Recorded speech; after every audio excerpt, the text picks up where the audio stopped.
Hi, I'm Anne. I'm a third-year graduate student at the University of Toronto, and in the Llama Lab, I study auditory development. I grew up playing music. I played music from a really young age, and I wanted to study music. I went to a music school for high school, but I realized I wasn't good enough to be in performance.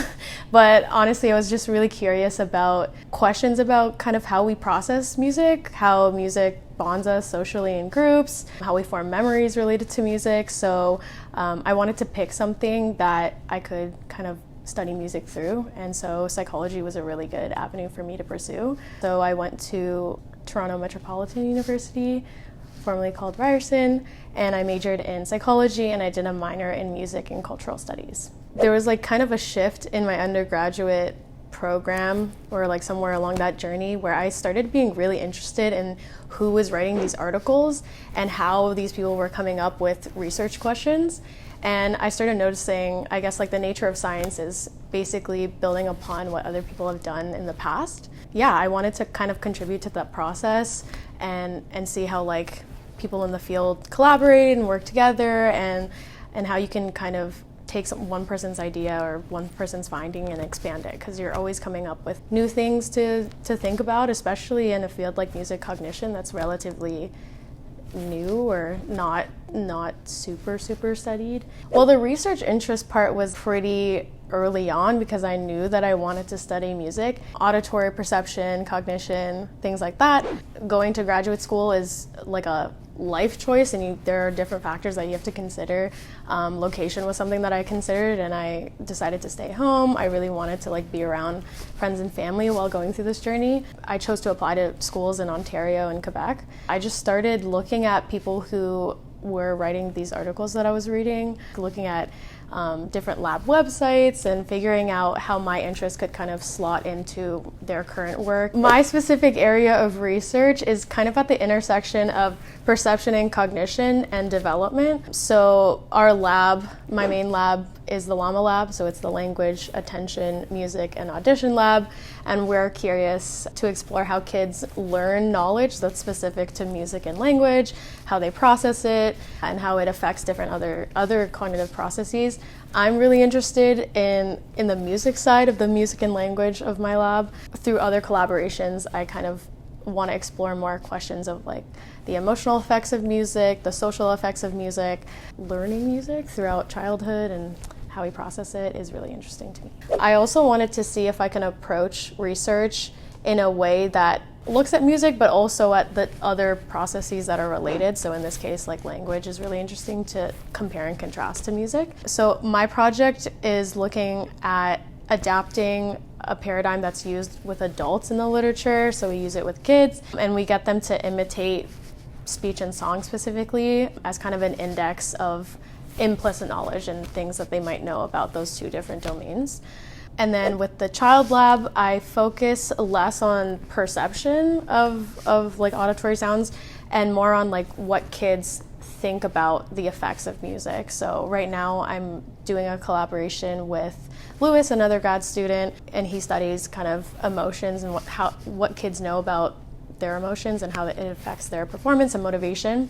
We're trying to see if you're trying to get ready for a really important hockey game or like a sports game, like can kids understand the effects of a piece of music, whether it's happy sounding, angry sounding, how it's going to affect their performance, their motivation, their effort, and also like whether they can select the right kind of music to put them in that mood. But it's very early stages. I think the most rewarding part about my PhD journey so far has honestly been getting to work with really kind and intelligent people. I think if you told teenage me that I go to work and come up with these really cool ideas and I get to bounce ideas off of other people and really like work with other people who are also as equally enthusiastic about these research topics as me and willing to learn from each other, I just think that that's like not a real job, but it is a real job. Something common that I think almost all grad students face, and maybe just students in general, is imposter syndrome. Something that I face a lot is focusing a lot on my weaknesses. I feel like I'm really good at identifying what I'm not great at, and of course it's really important to know what skills you want to develop, but it's also valuable to know what you bring to the table and what you like to do in terms of like the research process. And as much as it is important to know like what you can improve on, I think I've had to overcome kind of, hurdles and doubting yourself. But I think that honestly the best way to overcome that is just to talk to other people, because once you talk to other people in the lab, other grad students, even other professors, they'll tell you that they shared a lot of those same experiences, same doubts. And so you're not alone in feeling those kinds of ways. Another challenge of being a grad student is just that in contrast with being an undergrad, you don't get like a timetable of like, you need to be here at this time, or like this is the specific deadline that this paper's due. It's kind of a lot of self-motivation. And once you start your program, you kind of have to adapt to the fact that you need to make your own schedule, need to kind of identify what deadlines you want to set for yourself and meet.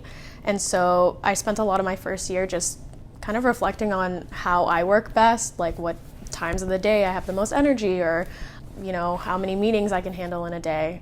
And one thing that has been really helpful has been tracking my time. I am sometimes bad at estimating how long a task is going to take me, so tracking my time has been really helpful in understanding how to build my schedule. I think you also have to be okay with the nature of graduate school being a marathon and being something that like constantly has projects upcoming. Your to-do list is never empty, but that's okay. Like, it's okay. If you cross off like 1 or 2 things and there's still 7 things on there, you just have to be okay with that. Mentors are so important. I think that I am only in the position I'm in now because of people who have inspired me and guided me through any decision that I need to make. I've been very lucky to work with really nice, kind people ever since like my undergrad. I think that my mentors have always, above just the hard skills of like, oh, this is how you formulate a research question, this is how you analyze this data, which is obviously like very good knowledge to have and to learn.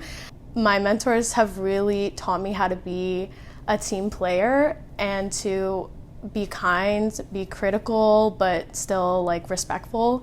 So my advisor, Dr. Dernay Derlanden, is honestly one of the kindest people I know, and she always seems to face all challenges with a smile, which really inspires me to do the same when I feel like things are getting rough. And Dr. Ronford honestly is, just from one interaction with him, you can tell how kind he is and how much he cares for his students.